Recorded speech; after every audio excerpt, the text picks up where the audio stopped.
Nabalitaan niyo na siguro.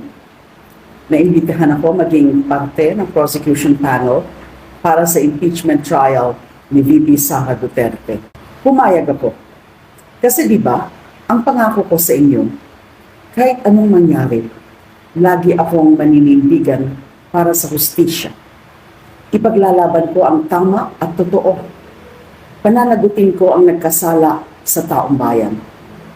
Sa mga darating na araw, mapapansin nyo, all out na naman ang mga troll. Iibahin nila ang topic, sisirain nila ang pangalan ko. Ginawa na nila yun dati. Pero kahit anong pilit nila, lumabas pa rin ang totoo.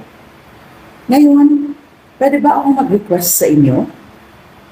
Pag may nakita kayong mga fake news tungkol sa akin o tungkol sa kahit sinong kakampi natin sa pagsusulong ng hustisya, i-report nyo agad. Huwag nyo nang patulan. Gumawa na lang kayo ng sarili nyong post tungkol sa mga ipinaglalaban natin. Matuto na tayo sa mga nangyari noon. Huwag na nating hayaang may makumbinsi pa sila. Yun lang muna. Kita-kits sa impeachment trial.